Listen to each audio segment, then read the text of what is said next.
July 18th, 2005, item number 64. Today's guests are Walt Mossberg and Katie Boehret from the Wall Street Journal. Podcast411.com. Listen different. Welcome to the show. I'm your host, Rob, and this is the Podcast 411 podcast. Before we get into our interview with Walt and Katie, a couple quick news and notes.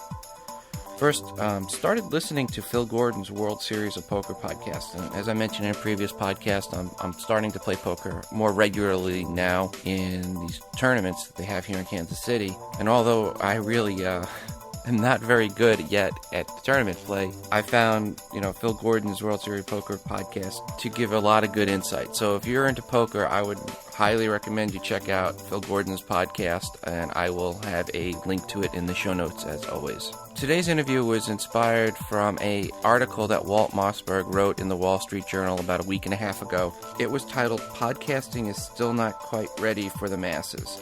And reading the article, I realized that Walt and Katie had both gone out and created their own podcast, and I said, great, I can have them on the show. And I contacted them, and they were willing to come right on and be interviewed for the show, and I really like to thank them for coming on, because I think this gives an insight into what some people in big media are thinking about podcasting. So listen, they've got some really good comments here, and you really need to take to heart some of the things they say. And for those of you that aren't familiar with Walt Mossberg, he is one of the foremost writers on technology in the world. His article, he writes 3 articles for the Wall Street Journal each week, and if you haven't read his articles, I highly recommend you go to the Wall Street Journal and check out some of his articles. I'll have a link to where his articles are located in the show notes. Here's the interview with Walt and Katie. Here we go. Walt and Katie, welcome to the show. Hi. Glad to be here. First question I always ask is, what was your first computer? Well, I'm a lot older than Katie and probably you. My first computer was a Timex Sinclair. It had 1K of memory, and it cost $99, and you had to spend another $99 to bring it up to 16K. That's K, not megabyte of memory. Katie, what was your first computer? My first personal computer, I guess, was a Toshiba satellite laptop, but it was not too long ago. That was, 9 years ago? I don't know. There you go. What was the first podcast you listened to? I think it was the Dawn and Drew show, and I listened to one episode of it a few months ago. It wasn't that long ago. And I don't know about you, Katie. Well, was that before D? Because the first one I heard was the one that Steve Jobs did with you reading your column, remember? Oh, yeah. No, mine was before D. Okay, well, that's the first one I heard. Just to see what it was like.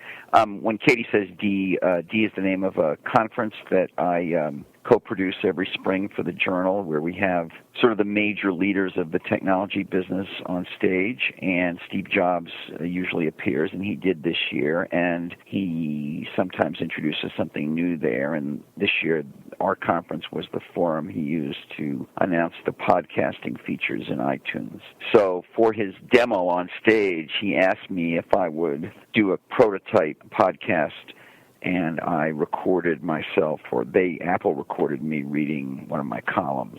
He then used it as part of his demo. And he had a few other podcasts that he played little pieces of. So that might have been the first time, I guess, a lot of our attendees at the conference had been introduced to it. Now, you were sitting there at the dinner. I saw the picture with you and Steve Jobs and Bill Gates. So right. When Steve Jobs was up talking about podcasting, did Bill Gates say anything about podcasting at that point in time? No, I was on stage with Steve Jobs because the way the conference works is, along with my co-producer, Kara Swisher, I interview everyone on stage. There's no speeches. This particular conference is done as a series of conversations, interviews conducted by me and my co-producer on stage. So I was not sitting next to Gates when Steve did that introduction. At the conference, did you get any feedback from any of the people that were there about what they were thinking about podcasting after it was introduced?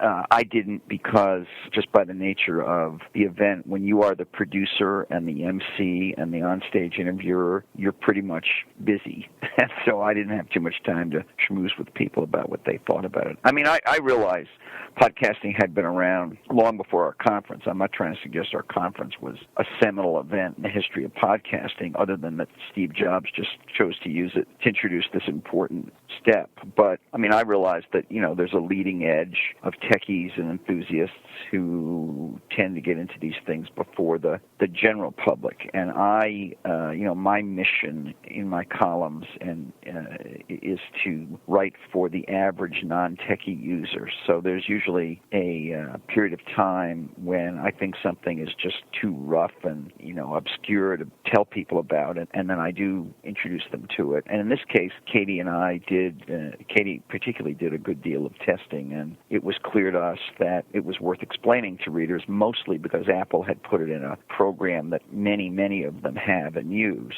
But it was also incumbent on us to mention that it just isn't anywhere near as far along as regular text blogs in terms of the ability of a normal, non-techie person using the tools they're familiar with to create a podcast and to get one online. Yeah, I mean, from the time I first heard about podcasting back in October till the time I was actually able, or started listening in October, until the time I was able to get my podcast up, it was almost 2 months to get everything together, go and get a website. And things are a little bit easier today. I mean, there are some services such as Libsyn and Podlot that allow you to help. GarageBand didn't, obviously, what you guys used didn't have that option back then. It's getting easier. I think we were amazed by how difficult it was, really. Walt wrote about this in the column, about how we had tested out creating blogs, which is, so much more common. But we had done that a couple of weeks ago in a column, and how easy that was. And in comparison, this was just much too techy for the average person to do, even with the iTunes help, which is what we said in the column. But, yeah, it still has a long way to go. No. I mean, anything that requires you to learn how to use sound recording software, and I know some of it is simple, but most people do not have it on their computer, or they don't know they have it on their computer. Right. Most people with desktop computers, for instance, and that's still by far the majority of computers, don't even have a microphone. It's the part of the computer they tend to leave in the box when they set the computer up, if it even came with a microphone. If their monitor has a built-in microphone, they probably don't know it does.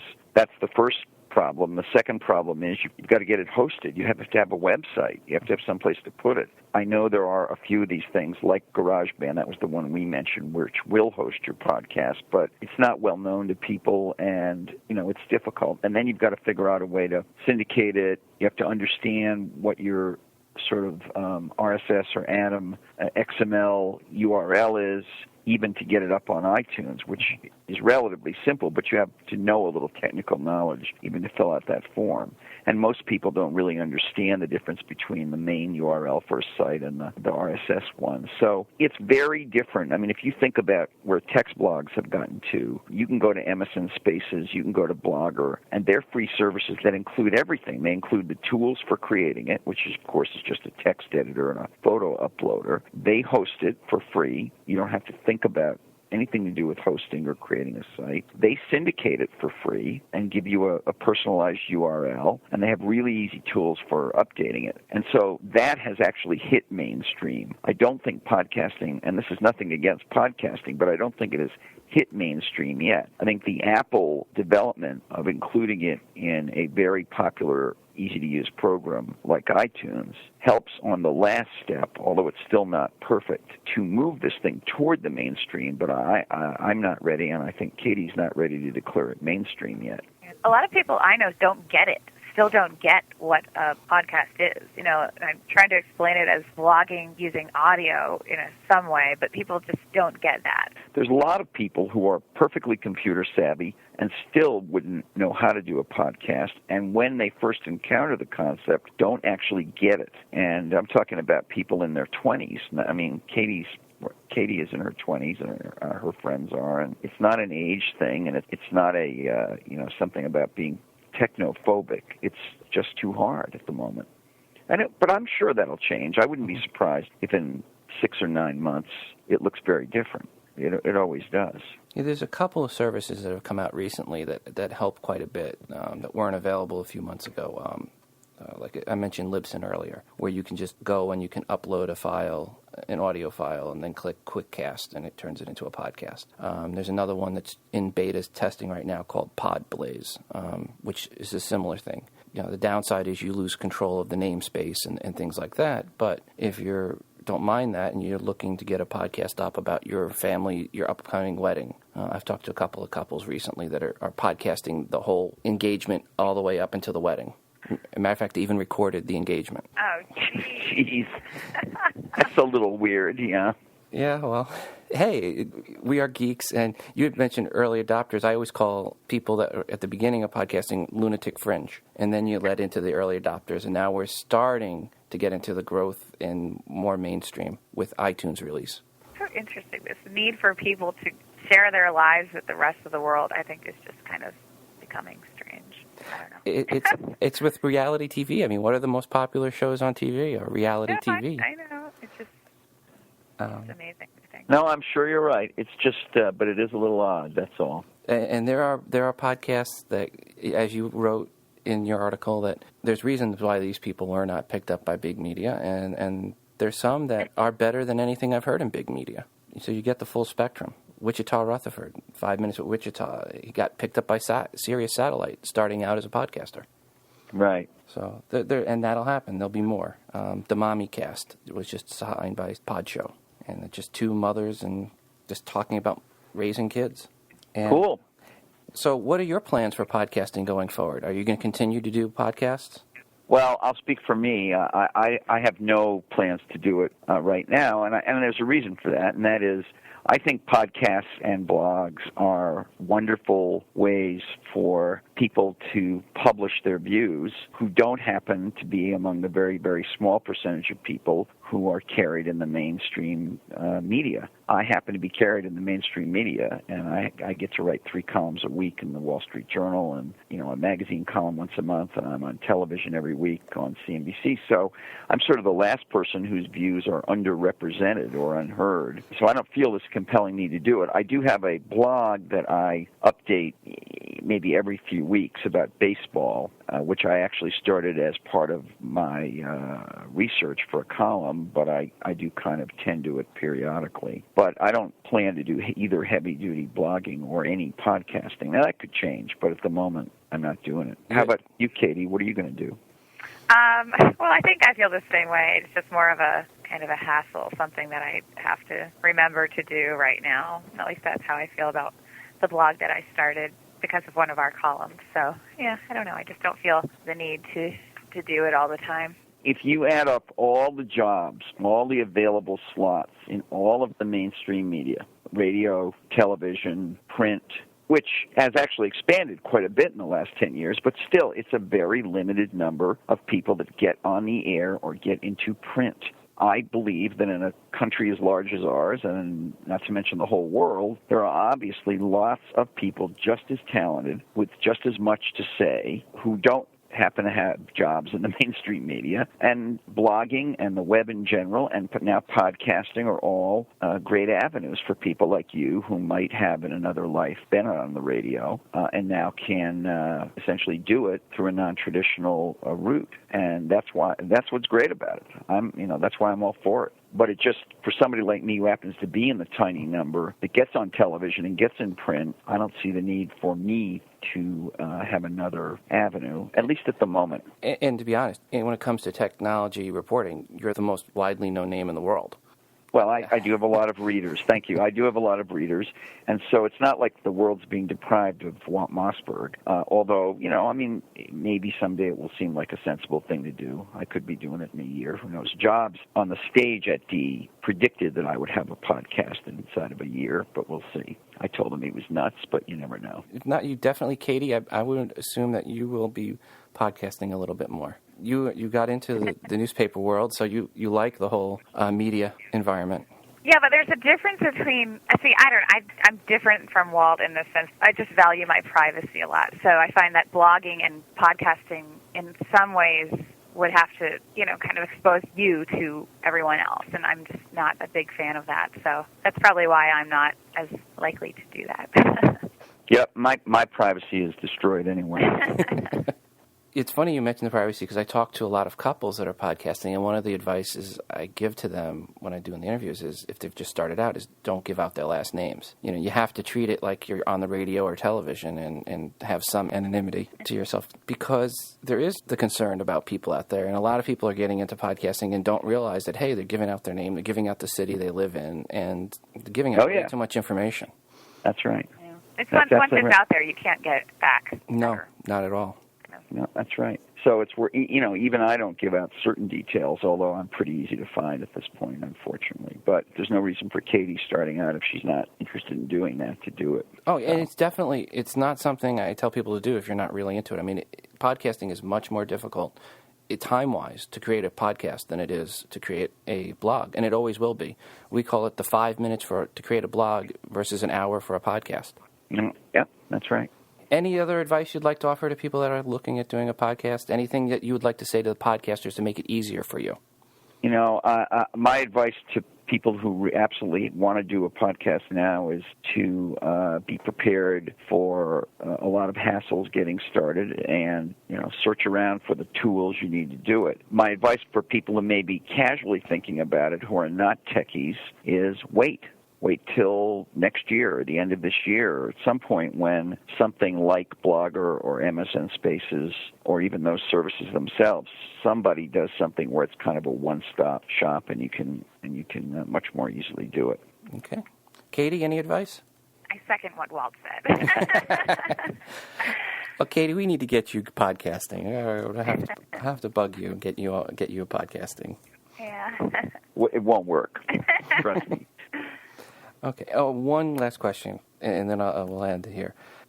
Katie, does Walt give you pressure to switch over to a Mac?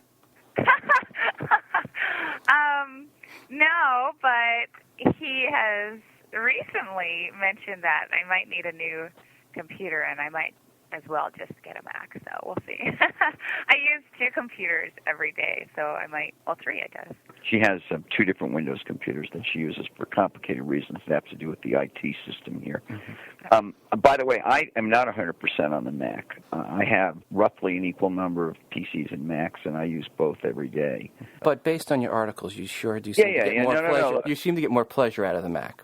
Well, my position is that for the audience that I write for mainstream, non-technical consumers who are not in some business niche or doing something specialized that Windows is required for, my position, and I've stated it many times, is that the Mac operating system is better, the computers are better, it does more common things better, and it's more secure, and you don't have to screw around with viruses and spyware. So, yeah.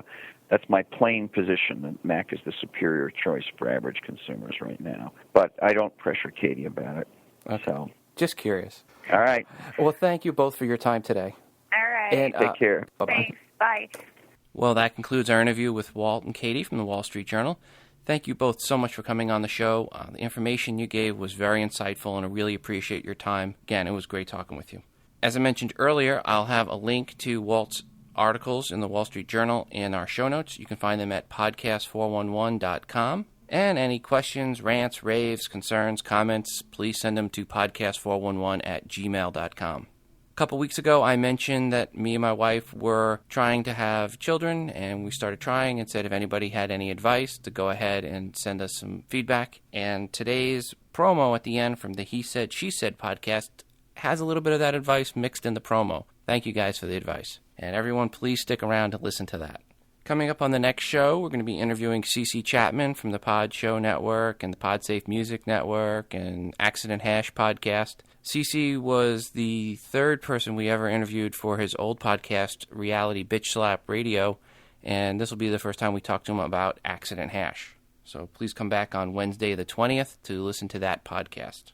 As I mentioned at the end of last show, I'll mention it again, we were nominated for the top-rated category in the Podcast Awards. So please go over to podcastawards.com and vote for us. And like I said, more importantly, vote for those podcasts that have been on here previously. Israelisms is another podcast that had been on here. Dawn and Drew, Daily Source Code. So go ahead and vote for them. Just don't vote for Daily Source Code in the top-rated. Vote for them in the best-produced area. And for anyone that was interested in today's podcast, the recording was done via Skype out. So it was my standard Skype setting, but set it to Skype out, and called into their phone system. That's going to do it for us today. As always, I'm your host, Rob, from Podcast 411, reminding you to listen different.